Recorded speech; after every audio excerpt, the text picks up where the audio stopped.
you had the opportunity to take Houston. Yeah. But you chose Shreveport. Yeah. And Houston didn't have the same, they embraced me good. Like I got out there, they showed me a lot of love. Mm-hmm. But Shreveport had the infrastructure already here, like even the tax. 50 Cent just fired back at J Prince after word spread that Prince tried to push him out of Houston. And this time, 50 isn't pulling punches. He's calling out the shady moves, the whispers of extortion, and the behind-the-scenes pressure that's been creeping around his business. Reports claim J Prince has been applying heat, even sending people to mess with 50's money. But if you know 50, you know he lives for this kind of smoke. He's already lighting up Instagram, roasting J Prince, and daring him to step up if he really wants that face-to-face. And the wildest part? Rumors say 50 is sitting on receipts that could blow J Prince's whole setup wide open. That's a storm Prince might not want coming his way. Still, nobody can deny J Prince's pull in Houston. His reach, his soldiers, his influence. The man has built an empire that people fear touching, which means if 50 wants to go to war, he has to move sharp, because this isn't lightweight drama. This is heavyweight. Two powerhouses, both with reputations on the line, colliding head-on is nothing short of explosive. And let's be real, this isn't new heat. 50 Cent has had his foot on J Prince's neck for years, and their rivalry has always been borderline dangerous. 50 made it crystal clear he's not rocking with Prince's whole checking-in program, while J Prince crowns himself the king of H-Town. For the most part, their beef stayed at a distance, 50 ruling New York, Prince controlling Houston. But the second their paths cross in person, that's when sparks fly, and this time, it feels like that moment is coming fast. But everything flipped when 50 Cent decided to plant his flag right in J Prince's backyard by moving his whole empire to Houston.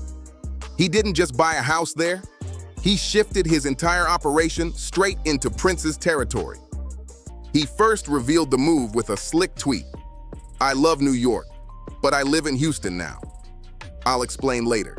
And trust, that later came with layers. One reason? Money. 50 was tired of bleeding cash in New York, ranting about those sky-high taxes hitting over 60%. He made it clear Uncle Sam was cutting too deep into his pockets, and Houston looked like the perfect escape. But taxes were only part of the story. 50 had already been eyeing Houston's thriving rap culture, that trap energy, and the buzzing hip-hop scene that birthed legends. As a businessman who thrives on entertainment, culture, and power moves, he saw Houston as the next gold mine waiting to be tapped. And don't forget the liquor hustle. 50's Branson Cognac and Le Chemin du Roi Champagne had him popping up in Houston liquor stores, flexing bottles and shaking hands. Many believed he wasn't just testing waters. He was planting roots, securing a booming market for his brands right there in H-Town. But J Prince? He didn't take it as business. He took it as disrespect. To him, 50 wasn't just moving for money or culture. He was stepping onto his turf, staking claim where Prince built his empire. And that didn't just rub him the wrong way, it lit a fuse under the entire city. Allegedly, J Prince's first move was trying to make 50 Cent check in. He sent his crew to apply pressure, basically demanding 50 drop stacks just to move around the city. But 50 wasn't having it. He made it crystal clear he rolled with his own security and wasn't about to let anybody extort him under the excuse of a so-called check-in. That pushback only made J Prince even angrier. But he didn't just come here to live. He has been helping out on so many causes in this city. And especially, he has been in our high schools, turning our high school students into entrepreneurs with his Unity Camp program. I've seen him firsthand. This city has been elevated because of his presence. And so today, we have the honor of saying to him, he's our 2022 Grand Marshal. Give it up to Curtis 50 Jackson. Now, before I call on him to speak, let me present you first a key to the city of Houston. Anywhere you go, 550 buildings, use the key, the door will swing wide open. Word on the street says Prince tried to enforce a no-fly zone on 50, meaning nobody in Houston was supposed to deal with him. But once again, it failed. 50 wasn't playing those games, and he wasn't hiding either. He was outside, running his businesses, making moves, and even creating opportunities for the community. That's the crazy part. While Prince allegedly wanted control, 50 was trying to build. He even had major plans to drop $20 million into a new film studio for his G-Unit film company right in Houston. But when the tension kept heating up, 50 pulled the plug and shifted the whole project to Shreveport, Louisiana. That was a big loss for Houston, and a sign that this beef was costing the city real money. Still, 50's presence was so strong that in 2022, just a year after moving, Mayor Sylvester Turner gave him the ultimate salute, his own key to the city and a whole 50-cent day during the Thanksgiving parade. The mayor praised him as a philanthropist, artist, and businessman who gave back in big ways, especially by helping high school kids step into entrepreneurship. Houston's leaders celebrated him, even while the city's most feared figure allegedly wanted him gone. Through his Unity program, the mayor stamped November 24th as 50-cent Day, telling him straight up that he would always have a home in Houston. The crowd went wild, cheering like 50 was already one of their own, and the energy was undeniable. 50 gave it right back in his acceptance speech, soaking up the moment as Houston embraced him like family.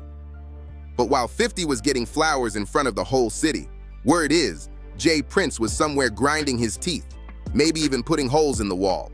Because suddenly, 50 was being crowned the new top dog of his turf. Imagine that. Prince, who built his rep in Houston for decades, sidelined while the city's biggest honor went to an outsider. And the facts back it up. It's no mystery why 50 got the keys while J Prince kept being painted as a street enforcer. Since landing in Houston, 50 has been pouring his money into uplifting communities and backing real programs through his G-Unit Foundation. He launched the Unity Business Lab, giving high school kids in Houston the tools to become young entrepreneurs. That's major. 50 also slid right into the city's sports and entertainment scene. His Sire Spirits brand locked in deals with the Rockets, Astros, and Texans. He hosted the first Houston Tycoon Comedy and Music Festival in 2022, then teamed up with the Rockets to hand out 1,000 free turkeys for Thanksgiving. And it didn't stop there. In 2023, he donated nearly $850,000 worth of toys to help the citywide club hit its goal of 100,000 gifts for local kids. Then in 2024, he raised $500,000 for the Houston Children's Charity and even auctioned off giant bottles of his champagne brand to stack more funds. All of that turned 50 from just another rapper in town to a certified power player, the kind that gets celebrated while his enemies watch from the shadows. While 50 was busy giving back, stacking respect, and being treated like Houston royalty, J Prince was losing ground fast. The man once feared as untouchable was suddenly being compared to a street hustler while 50 was being called a philanthropist, businessman, and community leader. That switch-up stung, because in Houston's eyes, 50 wasn't just visiting, he was taking over. Behind the scenes, whispers started flying that J Prince felt disrespected by how the city rolled out the red carpet for 50. Prince wasn't used to sharing the spotlight, and now it looked like he was being replaced in his own house. The more 50 grew, the more it chipped away at the myth that J Prince was the only real power player in H-Town. And 50 knew exactly what he was doing. Every deal, every donation, every flashy event wasn't just business, it was strategy. He was building influence, building alliances, and putting himself in rooms Prince couldn't block. That's why many believe this beef wasn't just personal, it was about power. Who runs Houston, the old guard or the new boss? 50 was playing chess, and Prince was watching his empire get squeezed piece by piece. From the mayor praising 50 on stage, to corporations linking with his liquor brand, to thousands of families directly benefiting from his giveaways. The streets saw it all, and the streets talk. Now the tension wasn't just rapper versus mogul, it was about control of the city itself. And when two kings fight for the same throne, you already know, things don't end pretty. As the spotlight kept shifting toward 50 Cent, J Prince wasn't just watching, he was fuming. People close to the situation claimed Prince started sending quiet warnings, letting folks know that checking in was still mandatory on his soil. But the problem was, 50 wasn't listening. He moved like he was untouchable, surrounded by his own heavy security, and making it clear he didn't need Prince's permission to operate. That alone was enough to make tensions boil over. Houston insiders began whispering that Prince wanted to shut doors on 50's moves, making it harder for him to lock in certain business plays. But every time Prince tried to apply pressure, 50 doubled down. He stayed in the clubs, in the stadiums, in the boardrooms, rubbing shoulders with the city's elite and flexing like the king of Houston. And what made it worse? 50 wasn't just operating solo. He was gaining allies inside the city. Politicians, athletes, promoters, and big-name business leaders started aligning themselves with him. To them, 50 wasn't a threat. He was opportunity. The more Prince resisted, the more he looked like the old boss trying to block progress, while 50 played the role of the new leader, the one actually feeding the city.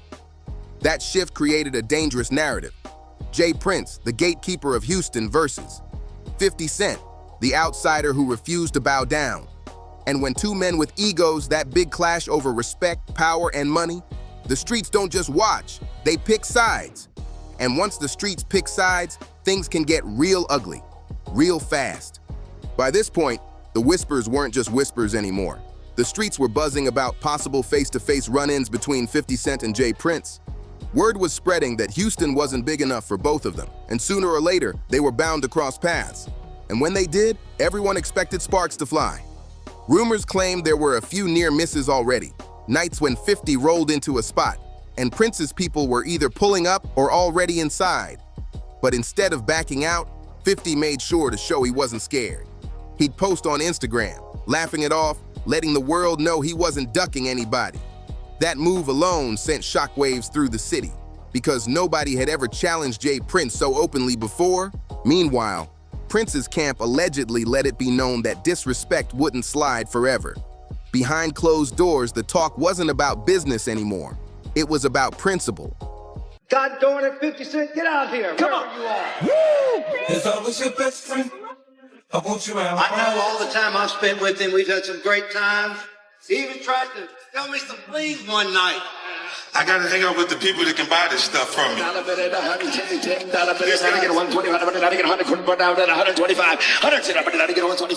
I think Johnny might be on. In Houston, respect is currency. And once that's questioned, the tension shifts from Cold War to a real battlefield. But here's the wildest part. The streets started dividing. Some were riding with Prince, loyal to the empire he built. Others were backing 50, inspired by how he gave back to the community and refused to bow down. It was no longer just mogul versus mogul. It was a clash where the whole city felt involved. And when a city gets split between two powerhouses, that's when things turn dangerous, because all it takes is one wrong move for everything to explode. When two giants start circling each other in the same city, it's not just the streets paying attention, the feds start watching too. And that's exactly what insiders claim happened once 50 Cent and J Prince's tension hit the public eye. Suddenly, whispers of federal interest began swirling, because when you've got business moguls moving millions, tied to power, influence, and controversy, you better believe law enforcement is going to peek in. Some say Prince's long history of being linked to street politics made Houston look like a hot zone. Add 50 Cent bringing his empire into the mix, with liquor deals, entertainment plays, and high-profile connections. And it created the kind of attention that no mogul wants. Reports floated that certain agencies were quietly gathering info, trying to see if Houston's growing rivalry would spill into something bigger than just music and money. And here's the thing. Both men had reputations that attracted heat. 50 was outspoken, never afraid to call out names, while Prince was seen as the man who controlled who could and couldn't operate in Houston.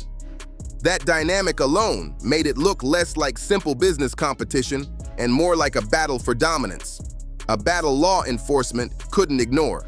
So while fans debated who was winning the feud, insiders claimed the real question was, who's being watched the closest? Because once the feds step into the picture, everything changes, and the game stops being about clout and starts being about survival. As the feud grew louder, It wasn't just the streets or the feds keeping tabs. The entire hip-hop industry started feeling the shockwaves. Rappers, promoters, and even business execs in Houston and beyond were suddenly being forced to pick sides. We need to change the word for the youngsters. The checking in part, is they seem to get hung up on that word checking in. Yeah. So if we could diversify that word and bring it up to a 2021 thing. Right. What's the word, OG? What's the word? Maybe we may want to tell them they need. And that's dangerous territory, because in this game, the wrong alliance can cost you deals, safety, and even your reputation. Whispers started floating that some artists stayed away from working with 50 in Houston, worried it might upset Prince. Others, though, leaned in closer to 50, seeing him as the new powerhouse who could open doors and cut the big checks. This wasn't just a personal clash anymore. It was creating invisible lines across the industry, and everyone knew crossing them could bring consequences. Promoters reportedly felt the pressure too. Booking shows, festivals, or appearances became a gamble depending on who you were dealing with. If you leaned toward 50, Prince's people might not be happy. If you leaned toward Prince, you risked missing out on the shine 50 brought with his brands, his connections, and his entertainment empire. Nobody wanted to get caught in the middle, but eventually, everybody was. And here's where it got even messier. The fans were picking sides as well. Some were chanting for Prince, calling him the original boss of Houston. Others rode hard for 50, praising him for giving back and not folding under pressure. What started as a clash between two moguls was now splitting circles, events, and even the culture itself. In the industry, once lines are drawn like that, it only takes one spark to set the whole scene ablaze. By this stage, it was no longer just beef. It was a silent war for the throne of Houston. On one side, you had J Prince, the man who built his reputation as the gatekeeper, the one everyone had to check in with. On the other side, you had 50 Cent, a global star with money, influence, and the kind of confidence that makes him act like he owns any room he walks into. Houston became the battlefield where two legacies were colliding head-on. The crazy part? Neither of them was willing to blink first. Prince carried decades of fear, respect, and loyalty in the city. His presence alone was enough to make people think twice before moving. But 50 was bold, loud, and strategic. He didn't just pull up. He started building foundations, cutting deals, and embedding himself into the community. Every move screamed, "I'm not a guest here. I'm here to stay." Be throwing rocks and hiding their hand, right? They be throwing rocks and hiding their hand. And I don't like them kind of individuals. Insiders say this created an invisible line running through Houston. The streets, the industry, even the politicians knew it. You were either orbiting around Prince's world or you were stepping into 50's. The two forces never officially clashed in a public showdown, but the tension was thick enough to feel in the air. And while most rivalries in hip-hop fade out, this one didn't. Because it wasn't about records or rap disses anymore. It was about dominance. Who runs the city? Who controls the influence? Who gets crowned king of Houston in the eyes of both the people and the power players? That's what made it more than just gossip. It was history being written in real time. The Champagne Gala eventually pulled in over $6 million. A record-breaking night that stamped 50 Cent's presence as bigger than ever in Houston. His impact is undeniable, and the city shows him love for it every single time. But then you look at J Prince and his Mob Ties crew, and man, where do you even start? Instead of creating opportunities, Prince built his reputation on fear. He crowned himself the king of H-Town and set himself up as the so-called protector of artists coming into the city. On the surface, it sounds noble, keeping outsiders safe from being robbed. But dig deeper, and it looks more like a slick cover-up for extortion. Because here's how it allegedly works. Artists can't just roll through Houston and do business. They're told to check in first, which really means paying Prince and his circle to move freely in the city. Some call it respect, but let's be real. Others call it what it looks like, paying to avoid problems. That's the system Prince built, and it's the same one 50 Cent has refused to bow down to. And now, That refusal has turned into the most explosive power clash Houston has ever seen. Drop your thoughts in the comments, smash that like button, subscribe, and share this video, because what's coming next is only getting wilder. See you on the next one.